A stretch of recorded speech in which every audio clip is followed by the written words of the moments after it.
Ketika Allah menciptakan orang tidak suka kita, kita kadang ya Allah salah saya apa kok sampai orang tidak cocok saya. Assalamualaikum warahmatullahi wabarakatuh. Nahmaduka ya ghafur ya syakuru wa sholli wa sallim wa barik ala sayyidina maulana Muhammadin wa ala alihi wa sahbihi asma'in nama ba'du. Semua Dewan Komisioner OJK yang saya hormati, wabil khusus Bapak Ketua, Bapak Ketua Dewan Komisioner OJK, Bapak Wimbo Santoso, Bapak Ibu Wakil Ketua, Ibu Nur Haida, dan semua anggota, Kepala Regional Jawa Tengah, Bapak Aman Santosa, tidak lupa teman kami, Gus kami, Kiai Haji Tas Yasin, semua teman-teman yang ikuti virtual, salam kebangsaan, salam semua. Ini diminta ngaji ya Pak, merawat persaudaraan kebangsaan. Saya sering punya tamu mulai polisi, mulai pejabat, ya mulai yang Islam sampai non-Muslim. Saya sering cerita bahwa hal-hal yang jadi fitrah manusia itu ya keinginan dasar manusia itu ya senang damai, senang bersaudara.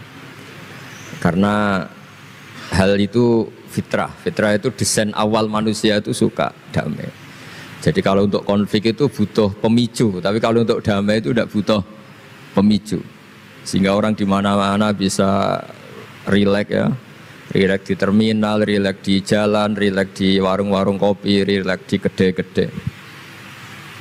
Nah, konflik itu ya dimulai dari pemicu, entah rebutan pacar, entah rebutan harta, entah rebutan jabatan. Sehingga karena ada rebutan-rebutan itu terus ada pemicu, nah itu yang melahirkan konflik. Nah harus dicamkan, ditanamkan bahwa kepentingan berbangsa ini di atas ya, di atas kepentingan kita, di atas nafsu kita, di atas keserakahan kita, sehingga kita mudah damai. Itu rumusnya kiai-kiai ya. Saat tentu di sini pakai solusi yang ala kiai ya, karena tentu mereka ingin mendengar versi kiai. Kalau versi polisi mungkin ya tegakkan hukum. Kalau versi bank atau OJK ya, kalau nasabah nakal ya jangan dikasih kredit lagi. Kalau versi mertua ya kalau mantu nakal ya dipulangkan, anaknya ditarik kembali. Jadi versi itu banyak ya. Kalau versi imigrasi ya mungkin dicabut paspornya gitu. Kalau versi kiai itu melihat dunia ini sederhana. Banyak orang-orang tasawuf, saya ini cerita tasawuf, cerita yang ringan-ringan saja. Orang tasawuf itu kalau makan, itu satu piring ternyata kenyang itu. Minum satu gelas ya sudah puas ya. Terus dia cerita, ngapain saya butuh uang banyak, satu piring ya sudah cukup gitu. Kalau tidur gitu ya, tidur di satu kamar ya tidur, bangun ya sudah puas. Artinya Anda punya kamar 100 ya tidurnya tetap di satu kamar. Jangan mentang-mentang punya kamar 100 dibagi 5 menitan itu. Karena eman kalau kamar yang lain nganggur gitu. Artinya kalau punya kamar 1 cukup, ngapain ingin punya kamar banyak. Jadi sebetulnya kalau kita punya rumah banyak itu nambah kebingungan, karena yang sana yang rumah siapa, yang sana siapa. Iya kalau dianggap prestasi, kalau dianggap tambah bingung karena mau tidur saja di rumah mana ya gitu. Di kamar mana ya? Kalau miskin kan enak, sudah itu aja, gak ada banyak pilihan. Artinya dengan cara seperti itu sebetulnya merajut kebangsaan itu lebih mudah, karena awal dari segala perpecahan, segala konflik itu mau menang sendiri. Sehingga dulu cerita-cerita orang sufi, kalau dengar itu tetangga kamu tidak cocok, partai sebelah tidak cocok, terus ormas sebelah tidak cocok, itu jawabannya lucu. Sebetulnya saya sebagai manusia kalau ada orang tidak cocok itu tersiksa, tapi bagus lah. Kalau tidak cocok itu tidak utang saya, tidak pinjam uang saya, tidak pinjam mobil saya. Sehingga jadi gampang gitu.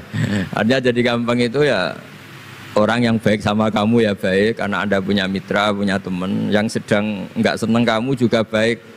Di mana-mana orang pinjam uang itu gara-gara seneng, gara-gara cocok. Jadi tidak cocok ya ada berkahnya sendiri. Jadi dengan cara pandang seperti itu hidup itu rileks gitu. Nah, itu kalau teman-teman yang utang itu pasti temennya itu. Ada musuh kamu utang kamu. Jadi musuh ya punya berkah sendiri gitu. Tapi jangan musuh yang sampai nikah, menembak itu nggak berperadaban itu.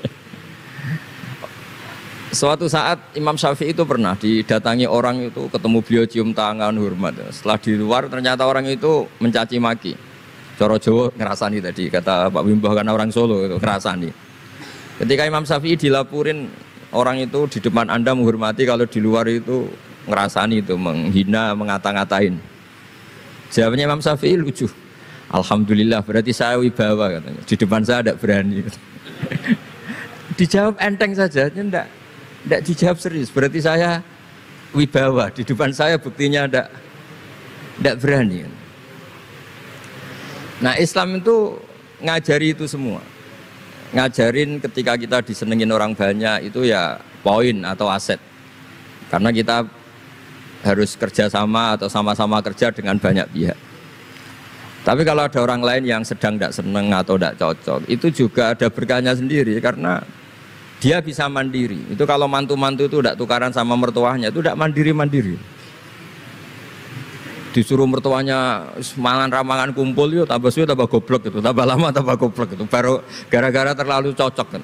Kalau agak-agak tukaran, agak-agak konflik itu malah cepat mandiri. Sehingga merajut kebangsaan itu ya harus dipikir secara luas. Ada teman-teman yang mungkin nggak mau pulang kampung, maunya tetap di Belanda, di Amerika. Tapi ternyata niatnya memfasilitasi kalau ada mahasiswa yang ke sana, ada yang dijujuk gitu. Ada yang dijujuk sehingga bangsa ini bisa menimba ilmu di berbagai negara. Termasuk dulu di Mekah itu ada namanya Syekh Mukhtar. Itu semua dulu nggak ada hotel, semua orang haji pasti numpang dalamnya atau rumahnya Syekh Mukhtar. Beliau nggak pulang karena jagani semua yang haji di Indonesia biar gampang. Artinya jangan kira teman-teman yang sedang di Mekah atau di Medina atau di Eropa atau di Amerika terus anti kebangsaan, enggak juga. Ternyata mereka bisa memfasilitasi kita saat kita di sana. Wawasan kebangsaannya juga hanya menjadi fasilitator atau menjadi mediasi atau jadi sarana kalau ada teman-teman ke sana. Begitu juga para wali. Ini cerita, mungkin cerita yang enggak ada di OJK, cerita wali Pak Wimbo. Wali itu kalau disuruh mikir kredit, disuruh mikir cara bantu orang miskin itu ya enggak pati bakat gitu. Tapi komunikasinya langsung sama yang punya. Jadi alam raya ini dengan segala variannya itu milik Allah Subhanahu wa taala. Jadi kalau Anda ingin merubah lakonnya wayang, itu tidak usah ngerayu Gatot-Kaca disuruh jadi Semar atau disuruh jadi Bagong, itu susah, mereka nggak mau. Pasti mempertahankan karakter masing-masing. Itu ngerayu dalangnya saja, ini lakonnya diganti gitu. Nah wali itu gitu, kalau merubah Indonesia itu ya komunikasinya sama Allah. Karena yang mengendalikan alam raya ini Allah Subhanahu wa taala. Kita tidak bisa mengendalikan pikiran orangnya. Sering ada orang itu, ini cerita yang ringan-ringan saja, tapi barokahnya cerita ini nanti gampang merajut persaudaraan. Bapak itu, bapak saya, Kiai Haji Nur Salim, itu paling suka itu sama orang yang agak sombong. Sombong itu ya, ketua RT sudah bangganya Masya Allah. Dia punya motor satu sudah kayak orang paling kaya di dunia. Punya istri yang sebetulnya agak cantik, ya dia ngira istrinya itu paling cantik di dunia. Dia agak ganteng yang merasa paling ganteng di dunia. Saya dulu ya iskal itu janggal. Kenapa sih kok seneng kancanan orang sombong? Ternyata orang sombong itu orang yang paling gampang syukur. Orang gampang syukur. Tapi kalau ketemu orang yang kelihatannya sopan, apa saya hanya RT, apa saya hanya di OJK, saya ada menteri saya ada presiden. Presiden merasanya presiden di negara ketiga, dunia ketiga, bukan presiden superpower. Ketemu orang-orang yang tidak pernah puas itu kesannya tawadhu, ternyata pasnya itu tidak pernah puas. Tidak pernah syukur. Lah yang sombong ternyata tidak sombong, dia gampang syukur. Ketua RT aja sudah merasa kayak presiden. Hanya pegawai OJK aja sudah merasa bangga, padahal dibuat suruhan Pak Simbo. Tapi senengnya nggak disuruh seragam, sudah seragam semua. Saking senengnya. Iya. Bangga banget ya. Bangga banget. Itu. Jadi sama, sebetulnya kita jadi warga Indonesia, berKTP Indonesia sudah harus seneng. Tidak gampang, orang punya negara itu tidak gampang. Coba orang-orang yang sekarang di Amerika, di mana-mana itu orang Indonesia itu ya kangen rumah. Itu untuk kangen ke sini itu harus berbiaya 100 juta untuk pulang. Kita tidak usah kangen, sudah di Indonesia, itu sudah luar biasa.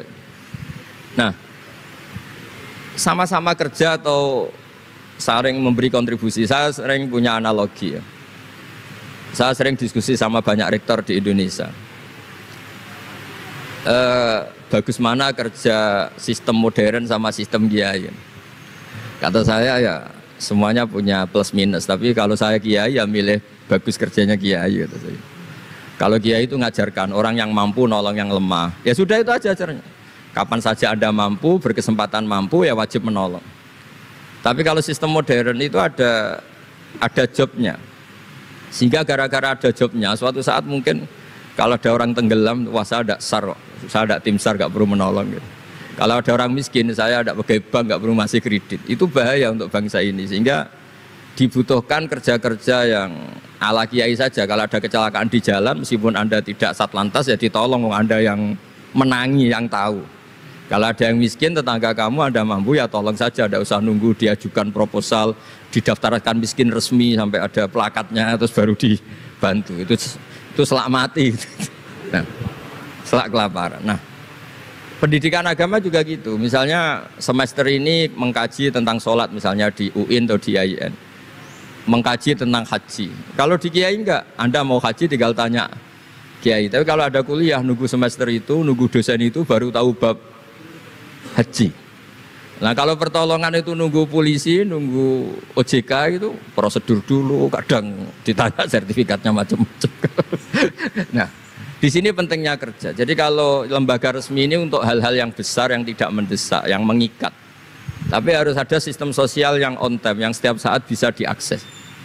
Yaitu kebaikan masif, kebaikan yang semua orang itu merasa harus menjaga.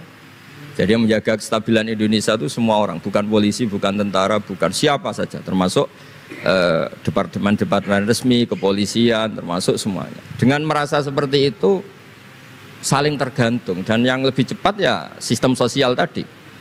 Sehingga kalau sistem sosial itu ada kiai, atau ada tokoh agama lain, atau ada yang dituakan, itu relatif stabil, karena coro Jawa nak tukaran itu sungkan, kalau terlalu konflik itu sungkan.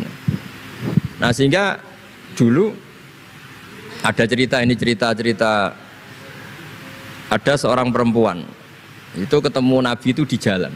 Itu cara etika orang kita lah, apalagi orang Solo, orang Jogja itu kan ada etis, ketemu di jalan dicegat. Ya Rasulullah, saya ini punya bapak sudah tua, dan kalau Anda haji seperti ini pasti ingin bapak saya itu ikut, tapi beliau sudah tua sehingga tidak bisa ikut. Ini gimana, saya harus menghajikan beliau apa enggak? Sama Nabi saat itu dijawab, kalau bapak kamu punya utang, kamu yang bayar, cukup enggak? Ya cukup ya Rasulullah. Ya sudah, seperti itu. Artinya cukup Anda hajikan. Kemudian oleh Imam Bukhari itu dibabkan lucu, babnya itu unik. Bab boleh tanya tokoh di jalan. Jadi tidak tentang hajinya, tapi tokoh itu harus siap menjawab pertanyaan meskipun sedang di jalan. Tidak usah nunggu sowan di rumah atau antri inden daftar tamu. Nah, itu jadi pelajaran bagi kita. Jadi kebaikan itu kita wajibkan dulu ke siapapun yang mampu dan berkesempatan.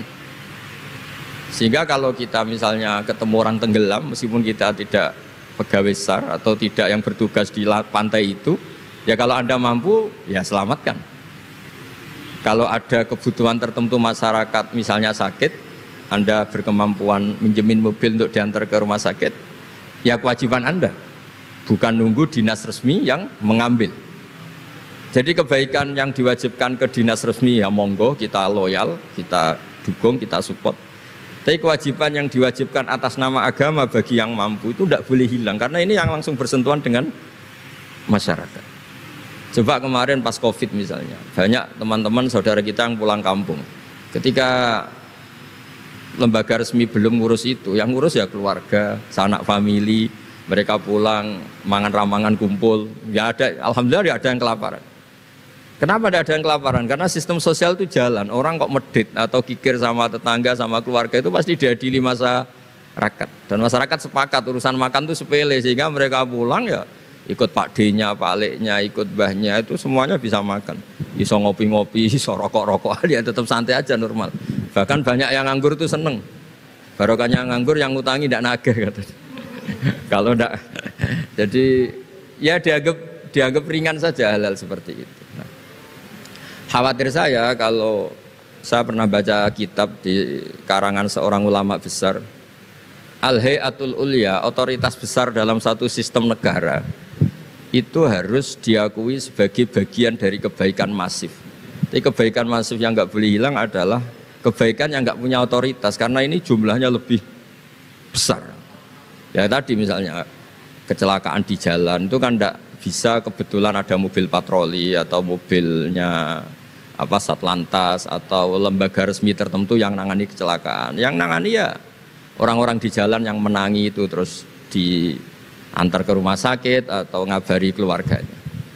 Sehingga kata Nabi, kullukum ra'in wa kullukum mas'ulun an ra'iyati. Semua kita ini menjaga kedamaian, menjaga kemajmuan, semua kita jaga sistem sosial, semua kita menjaga kebaikan.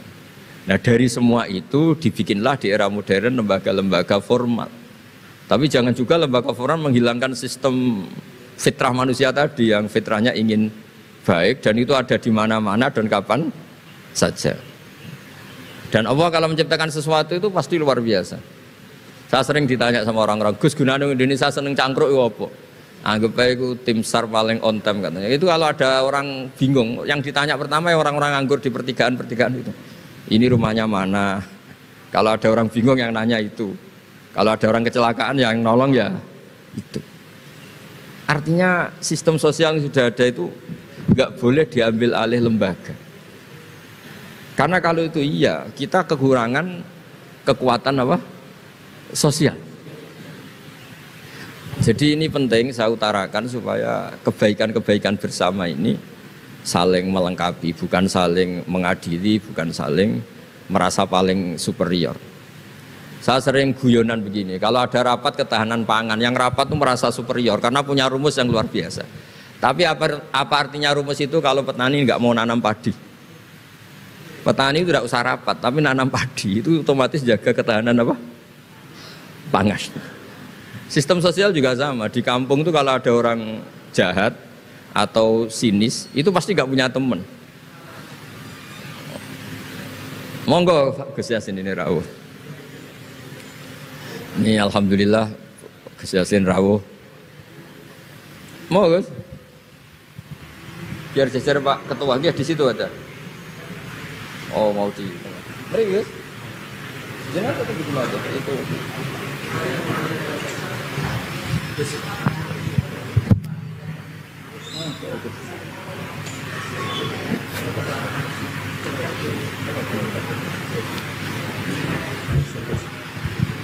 Ya saya teruskan supaya kenapa saya nyampaikan ini supaya energi sosial kita untuk menjaga kemajmukan, menjaga toleransi itu lebih masif. Di beberapa daerah itu ya banyak masjid jejer gereja di Tuban, di Jakarta. Dan ketika buktinya nggak ada apa-apa, yaitu simbol perdamaian. Di beberapa daerah ya banyak orang Islam, bosnya itu non-Muslim. Atau sebaliknya non-Muslim, bosnya Muslim. Atasan juga banyak begitu, atasannya Muslim. Itu kan contoh sosial yang sudah masif. Justru karena didiskusikan, diseminarkan itu menjadi kayak kita baru mulai. Nah itu malah aneh. Jadi selama ini kan ya sudah begitu kan, banyak orang Islam di mana-mana itu kerja di pabrik mana, ternyata pemiliknya non-Muslim, juga sebaliknya non-Muslim di instansi apa, pemimpinnya Muslim. Mulai dulu kan ya baik-baik saja. Justru karena didiskusikan tuh menjadi kayak kita ini yang punya rumus, kayak kita yang pencetus. Padahal sistem sosial kita sudah sedemikian harmonis, sudah sedemikian baik. Ketahanan pangan juga sama. Ketika belum ada rapat darurat pangan apa, petani yang lugu-lugu yang nanam padi, barokahnya itu stok padi itu banyak. Begitu juga mereka melahirkan sistem kerja yang nggak punya ladang, kerja di yang punya ladang. Dan kalau itu didolimi atau nggak digaji, ada embargo sosial, terus nggak mau kerja di situ. Sehingga yang nggak baik juga akan baik karena dipaksa oleh sistem sosial. Jadi sebelum ditangkap polisi karena nggak baik, itu sudah diadili sosial, itu diadili hukum sosial. Nah, hal-hal seperti ini harus jadi perangkat bersama untuk menjaga kebaikan bersama. Makanya saya sering bilang, sistem sosial itu segala-galanya. Di antara sistem sosial itu adalah lembaga resmi. Jangan dibalik, lembaga resmi itu menata sistem sosial. Sebelum ada lembaga resmi itu sudah ada sistem sosial. Sehingga sebelum ada negara ini, kiai-kiai atau tokoh agama yang lain ya urun rembuk untuk mengusir penjajah, untuk memberi makan tentara yang berjuang di kampung-kampung, dikasih ketela, dikasih apa saja lah yang bisa mereka bertahan hidup. Nah, ini penting diutarakan supaya semua masyarakat itu merasa bahwa mereka ikut dan harus merawat negara ini. Kullukum ra'in wa kullukum mas'ulun an ra'iyati. Semua kalian adalah penjaga dan semua kalian dimintai tanggung jawab Allah, kontribusi Anda terhadap bangsa ini, terhadap komunitas Anda, terhadap sistem sosial Anda. Sehingga kemudian terus jalan. Lah dimulainya dari mana? Kata Nabi, dimulai dari keluarga Anda. Sehingga semua orang nggak lempar tanggung jawab. Kalau anak saya miskin ya salah saya, kalau anak saya terlantar ya salah saya, kalau istri saya terlantar ya salah saya. Sehingga jangan karena ada sistem modern, setiap ada yang miskin menyalahkan menteri sosial misalnya. Setiap ada apa nyalahkan menteri terkait. Itu hukum seperti itu bikinan kita. Yang hukum Allah permanen itu ya setiap anak kita terlantar salah kita. Nah barokahnya merasa salah itu tidak mudah menyalahkan orang lain, termasuk tidak menyalahkan instansi tertentu atau departemen tertentu. Ini penting supaya orang itu evaluasi, merasa salah. Barokahnya merasa salah itu orang tidak menyalahkan orang lain. Jadi negara ini tidak mudah chaos dengan kultur menyalahkan pihak lain. Betapa baiknya agama ini. Jadi kalau berdoa disuruh mulai dengan Rabbana dzalamna anfusana, ya Allah saya ini mendolimi diri kita sendiri. Wong yang punya kewajiban saya kok menyalahkan orang lain. Saya kalau guyon itu sering begini. Teman-teman kita yang satu kampus atau satu pondok atau satu kampung itu kalau kaya itu pasti jadi sumber disalahkan. Misalnya Anda punya teman yang dulu sama-sama miskin, tahu-tahu jadi bupati atau gubernur. Terus itu tarif utang kamu ya dinaikkan. Dulu zaman sama-sama miskin paling pinjam uang hanya 10.000, gara-gara jadi bupati atau gubernur BI misalnya atau ketua OJK, utangnya dinaikkan bukan sesuai Anda tapi sesuai jabatan teman kamu. Masa punya teman gubernur kita utang 100.000, pantasnya ya utang modal 100 juta. Dan kalau nggak ngutangin, wah katanya teman dekat, ternyata nggak mau dipinjemin. Jadi punya kultur menyalahkan orang lain. Dia SDM-nya hanya ketua RT gara-gara punya teman gubernur atau presiden atau apa. Inginnya ya lebih tinggi lagi. Jadi bukan berdasar kapasitas dia tapi kapasitas temannya. Itu juga bagian dari kesalahan yang kita ciptakan. Sehingga agama mengatur orang itu tidak boleh melebihi batas SDM-nya. Orang itu tidak boleh melebihi batas apa? SDM-nya. Kadang-kadang kita sama ketika anak kita terlantar bilang di Pak D sugih ya ora nyafaati, punya Pak D kaya juga tidak memberi syafaat, punya teman kaya tidak. Jadi tidak menyalahkan dirinya tapi menyalahkan teman atau keluarganya yang kaya. Itu juga awal bencana kemajmukan. Jadi kebanyakan nuntut. Makanya Nabi berkali-kali ngendikan ketika kamu di zaman akhir wa alika bi khosayati nafsik wada'an ka amrul amah. Kalau sudah ada badai apa saja, badai ekonomi, badai sosial, atau badai apa saja, urusi diri kamu sendiri. Itu bukan Nabi menanamkan egois itu enggak, justru menanamkan kebersamaan. Barokahnya orang itu sibuk ngurus keluarganya sendiri, itu enggak kepikiran nyalakan orang lain. Jadi orang kadang salah tafsir itu justru seakan-akan kita diajarin untuk egois itu enggak. Berkahnya ngurus diri sendiri, ketika kita sudah terurus tidak membebani sama orang lain, dan berkahnya ngurus diri sendiri juga tidak gampang mengkomplain orang lain karena kita merasa punya kewajiban sendiri. Tapi kalau kita ini terlalu modern, orang nggak punya uang, ini tanggung jawab Menteri Keuangan, kalau miskin tanggung jawab Menteri Sosial, kalau ada jalan rusak tanggung jawab PU. Oke, secara hukum kenegaraan misalnya mereka berkewajiban tugas itu, tapi kalau itu untuk alasan menyalahkan, semangat kita menyalahkan. Dan agama itu tidak mengajari seperti itu. Agama itu mengajari Rabbana dzalamna anfusana, ya Allah saya ini merasa mendolimi diri sendiri. Nah dengan seperti itu enak cara hukum sosial kayak tadi. Ketika Allah menciptakan orang tidak suka kita kadang ya Allah salah saya apa kok sampai orang tidak cocok saya. Kamu lupa Allah mendesain orang tidak cocok kamu supaya ada utang kamu, tidak ganggu kamu, barokahnya tidak cocok itu tidak minta uang kamu. Nah itu yang saya ingin ditiru. Jadi perilaku ulama-ulama besar kayak Imam Syafi'i itu kalau tadi berkali-kali saya ngomong, Ya Aba Abdillah, panggilannya Imam Syafi'i, ya Aba Abdillah, orang itu tidak cocok kamu.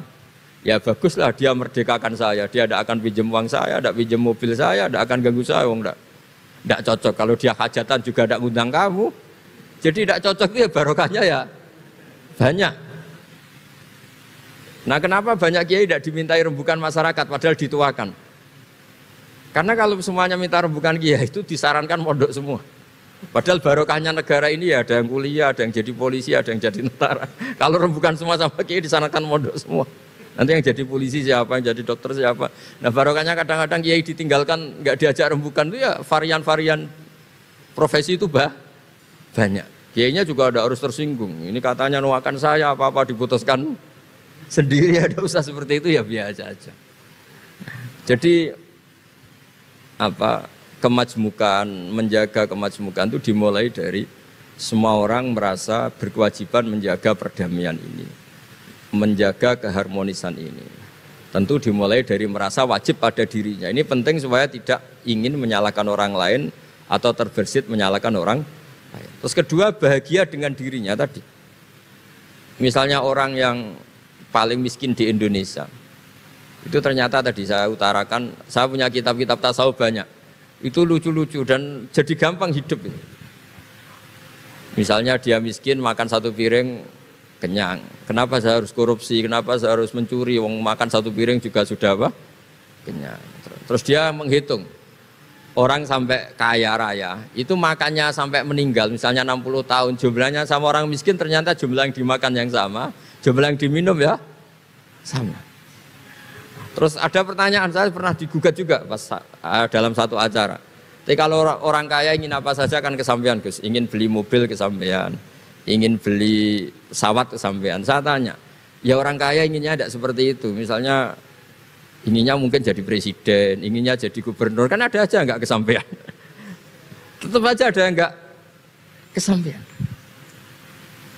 Kadang-kadang, wah enak jadi anaknya presiden, anaknya gubernur, apa saja kesampaian. Banyak juga anaknya presiden mungkin ingin anaknya jadi presiden ya nggak kesampaian. Anaknya kiai ingin anaknya jadi kiai ya nggak kesampaian. Mungkin anaknya jenderal, anaknya ingin jadi jenderal. Dan dia nyontohkannya kan, wah kalau jadi orang kaya itu enak, ingin makan di apa saja kesampaian. Masa orang kaya seleranya hanya ingin apa? Makan. Artinya ada saja yang nggak sama. Misalnya orang jadi raja Arab Saudi, ada aja yang nggak kesampaian. Mungkin bayangkannya ya tidak ada yang demo, tidak ada yang komplain, semua anak yang diinginkan putra mahkota jadi ya tidak gampang kesampaian. Nah, kemudian dia berpikir lagi. Saya ulang lagi ya, dia berpikir lagi si orang miskin tadi. Misalnya dia ke hutan atau ke gunung, wah enak jadi bupati, gubernur, apa-apa difasilitasi negara. Terus dia mikir, tapi mereka punya atasan, ditegur atasannya takut, diatur atasannya takut. Kok enak saya nggak punya apa atasan. Tapi intinya itu bagi saya semua itu harus dikawal oleh hukum. Jadi melakukan perintah Allah itu nikmat. Sehingga Anda misalnya ketua OJK atau gubernur atau wakil gubernur atau kiai, nikmat tertinggi itu karena melakukan perintahnya Allah Subhanahu wa taala. Kita disuruh jaga Indonesia, disuruh jaga keluarga. Kalau nikmatnya itu subjektif sepihak, kita puas kalau ingin seperti yang kita inginkan. Itu enggak akan ada puasnya karena nafsu kita itu kalau guyonan orang-orang tasawuf, kamu dikasih dunia seisinya dan lipatannya, tamak kamu atau keinginan kamu itu tidak akan tercapaikan, tidak akan terpuaskan. Karena manusia itu ya sudah nggak ada batasannya. Makanya kalau guyonnya dulu kan ada orang tirakat, kalau megang apa saja jadi emas. Dia bayangkan jadi kaya, jadi top. Ternyata pertama dia megang saka rumahnya, tiang rumahnya jadi emas. Habis itu megang apa lagi jadi emas. Lama-lama megang nasi jadi emas, megang minum jadi emas. Akhirnya dia nggak bisa makan karena dia ingin semua yang dipegang jadi emas. Pas kecapean megang-megang dia ingin makan, yang dipegang juga jadi emas. Ya akhirnya kan jadi bingung gitu, karena nggak kesampaian kan. Dia kesampaiannya jadi emas, ternyata kebutuhan dasar dia ingin makan malah tidak kesampaian karena yang dimegang jadi emas. Jadi itu kan contoh. Sejahtera juga sama. Anda bayangkan misalnya kalau punya mobil, punya uang tabungan, punya apa, semuanya kesampaian enak itu. Semua yang kamu inginkan kesampaian itu enak. Ukuran enak dengan banyak bergantung. Dengan tidak banyak bergantung itu ilmiah mana? Misalnya gini, saya ini bahagia cukup dengan makan satu piring. Anda bahagia nunggu punya Alphard, punya uang 1 miliar. Lu menggantungkan kebahagiaan dengan banyak sesuatu yang Anda belum miliki itu sudah satu kebodohan kalau orang tasawuf. Cek repot ya, tapi bahagia we kok kakean syarat ya. Makanya saya sering bilang, kalau saya berkali-kali cerita ada orang perempuan datang ke saya, Gus saya ingin kaya. Kemudian orangnya itu jelek. Saya bilang, kalau kaya yang repot kamu. Kenapa Gus? Setelah suami kamu kaya, sekarang suami kamu kan miskin. Pertama yang dievaluasi apa? Ganti rumah, ganti mobil. Lama-lama ganti Anda, kata saya gitu. Karena setelah rumahnya bagus, mobilnya bagus, yang dievaluasi pasti Anda, katanya. Wah, kalau gitu miskin aja Gus. Iya kan, sudah rumah bagus, mobil bagus, ternyata istrinya. Nanti kalau suami kamu kaya, yang dievaluasi tidak hanya mobil dan rumah, tapi Anda. Nah, maksudnya ini ya guyon, tapi supaya kita ini bahagia dengan diri kita apa? Sendiri. Jadi saya mohon semohon-mohonnya semua yang mendengar ngaji ini, bahwa agama ini mengajarkan wa'alika bi khossati nafsik. Urus diri kamu sendiri itu bukan mengajari egois, itu bukan. Kalau semua kewajiban orang merasa bertanggung jawab, paling tidak bawaannya itu tidak nyalahkan orang lain. Dan negara juga agak repot-repot karena semua orang dicukupi oleh orang tuanya, oleh keluarganya. Sehingga negara ini sifatnya hanya membantu, bukan ngurus yang pokok. Tangan negara tidak cukup untuk ngurus sebesar ini, juga cukup. Yang cukup adalah individu-individu ini menanamkan nilai-nilai sosial sehingga semua bertanggung jawab atas dirinya, atas kampungnya, atas komunitasnya, terus negara fasilitasi itu semua. Insya Allah menjadi baldatun thayyibatu wa rabbun ghafur. Saya kira demikian, semoga bermanfaat dan mohon maaf. Assalamualaikum warahmatullahi wabarakatuh.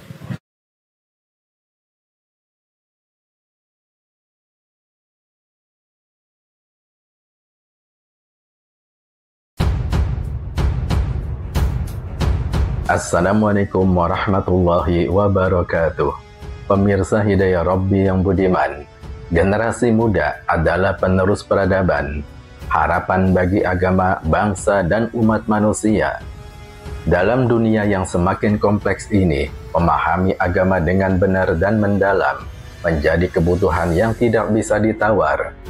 Namun di tengah derasnya arus informasi, banyak dari kita yang terjebak pada narasi yang dangkal, hanya sekedar mendengar tanpa memahami. Disinilah pentingnya mengaji kepada ulama yang tidak hanya populer, tetapi juga memiliki wawasan luas seperti Gus Baha. Gus Baha adalah contoh nyata seorang ulama yang tidak hanya mumpuni dalam ilmu agama, tetapi juga mampu menjelaskan Islam dengan cara yang sederhana, penuh kasih dan relevan dengan kehidupan yang modern. Gus Baha memadukan kecerdasan intelektual dengan keikhlasan hati, menjadikan ilmu agama terasa hidup dan menyentuh akal serta jiwa. Beliau tidak hanya berbicara tentang hukum-hukum agama, tetapi juga menanamkan nilai-nilai kearifan, moralitas, dan keindahan Islam yang hakiki. Mengaji kepada ulama seperti Gus Baha bukan sekadar belajar ilmu, tetapi juga belajar bagaimana menjadi manusia yang memahami esensi kehidupan.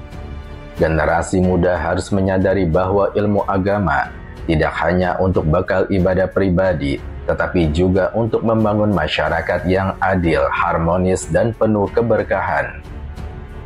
Ulama berwawasan luas akan membantu kita memahami bagaimana Islam menjadi solusi atas tantangan zaman tanpa kehilangan akar tradisinya. Mari, wahai generasi muda, luangkanlah waktu untuk duduk di majelis ilmu. Belajarlah dengan penuh kerendahan hati kepada mereka yang telah mengabdikan hidupnya untuk mendalami ilmu agama. Jangan hanya mencari popularitas atau sensasi, tetapi carilah hikmah dan kedalaman makna. Dengan ilmu yang benar, kita akan menjadi individu yang tidak mudah terombang-ambing oleh fitnah dunia, tetapi justru mampu menjadi cahaya di tengah kegelapan zaman. Jangan takut untuk bertanya, jangan ragu untuk belajar. Setiap langkah kecilmu menuju ilmu adalah langkah besar menuju kebaikan. Ingatlah, Rasulullah SAW bersabda, barang siapa yang menempuh jalan untuk menuntut ilmu, maka Allah akan memudahkan baginya jalan menuju surga. Jadikanlah mengaji kepada ulama yang berwawasan luas sebagai salah satu ikhtiar hidupmu. Dengan itu, kamu bukan hanya menjadi pribadi yang cerdas secara intelektual, tetapi juga berkarakter kuat dan bijaksana. Dunia membutuhkan generasi yang tidak hanya bersemangat, tetapi juga memiliki landasan ilmu yang kokoh. Saatnya bangkit generasi muda, jadikan ilmu sebagai cahaya yang menerangi jalan. Belajarlah dari ulama terbaik seperti Gus Baha, agar ilmu yang kamu serap mampu menjadi bekal untuk dunia dan akhirat. Pemirsa Hidayah Rabbi yang budiman, dalam Islam, bertanya kepada ahlinya adalah bagian dari adab dalam menuntut ilmu. Hal ini ditegaskan oleh Allah Subhanahu wa Ta'ala dalam Al-Quran yang artinya, kami tidak mengutus sebelum engkau Nabi Muhammad, melainkan laki-laki yang kami beri wahyu kepadanya. Maka bertanyalah kepada orang-orang yang mempunyai pengetahuan, jika kamu tidak mengetahui. Quran Surat An-Nahl ayat 43. Ayat ini adalah perintah langsung dari Allah kepada hambanya yang menghadapi kebingungan atau ketidaktahuan, agar tidak mengambil keputusan atau pemahaman tanpa dasar ilmu. Bertanya kepada ahlinya menjadi jalan untuk mendapatkan penjelasan yang benar, baik dalam perkara agama maupun kehidupan dunia. Mengapa harus bertanya kepada ahlinya? Pemirsa Hidayah Rabbi yang budiman, karena ulama yang mumpuni memiliki keahlian yang didasarkan pada perjalanan panjang belajar, berdialog dan mengkaji kitab-kitab klasik maupun kontemporer.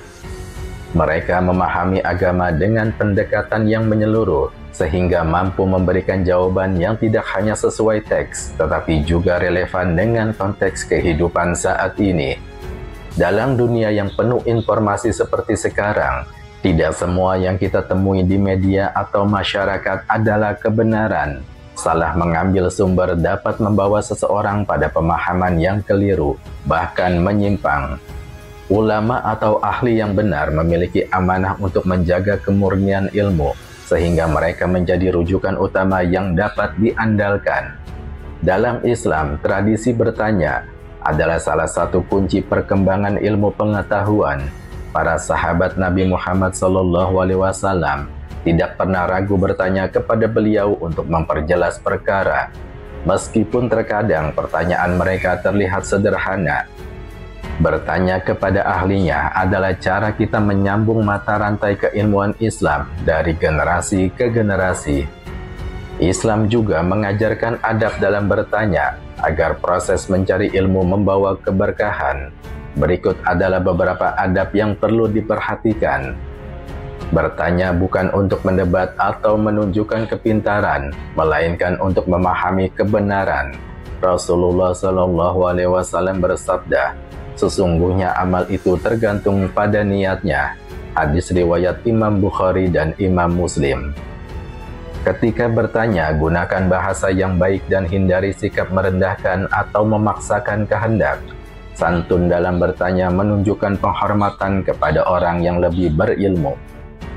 Ulama adalah manusia yang juga memiliki keterbatasan waktu dan tenaga. Bertanya pada saat yang tepat akan memudahkan mereka memberikan jawaban yang optimal.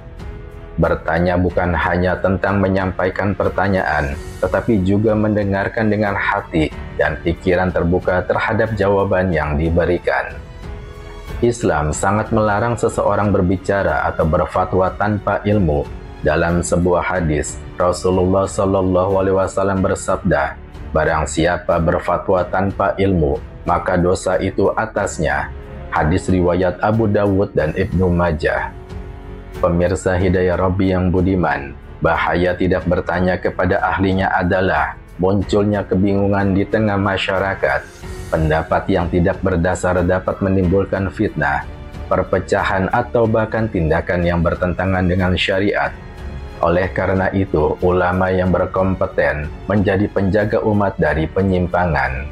Rasulullah Shallallahu Alaihi Wasallam sendiri menjadi teladan utama bagaimana seseorang yang lebih mengetahui memberi jawaban kepada yang tidak mengetahui.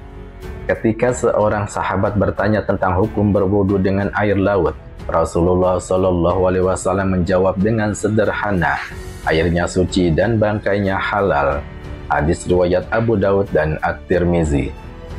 Pemirsa Hidayah Rabbi yang budiman, jawaban ini menunjukkan bahwa Nabi Shallallahu Alaihi Wasallam tidak memperumit perkara, tetapi menjawab dengan cara yang sesuai kebutuhan dan memberikan kemudahan bagi umatnya. Para sahabat juga selalu mengutamakan bertanya kepada Rasulullah atau sahabat lain yang lebih alim untuk mendapatkan pencerahan. Generasi muda perlu menanamkan kebiasaan bertanya kepada ahlinya, baik kepada ulama, guru, atau orang-orang berilmu lainnya. Dengan bertanya, kita membuka pintu pemahaman, menghindari kebingungan, dan memupuk rasa rendah hati. Ulama seperti Gus Baha adalah contoh figur yang tidak hanya menguasai ilmu, tetapi juga mampu menjelaskan dengan bahasa sederhana dan membumi. Jangan ragu untuk bertanya, karena pertanyaan yang tulus adalah awal dari ilmu yang berkah. Rasulullah Shallallahu Alaihi Wasallam bersabda, sesungguhnya penawar kebodohan adalah bertanya. Hadis riwayat Abu Dawud.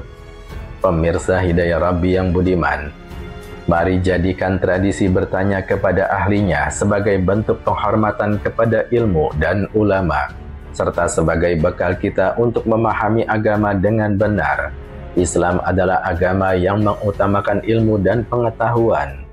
Maka jadilah generasi yang senantiasa mencari kebenaran melalui jalan yang diridhoinya. Wallahu a'lam bishawab. Wallahul muwaffiq ila aqwamit thoriq. Wassalamualaikum warahmatullahi wabarakatuh.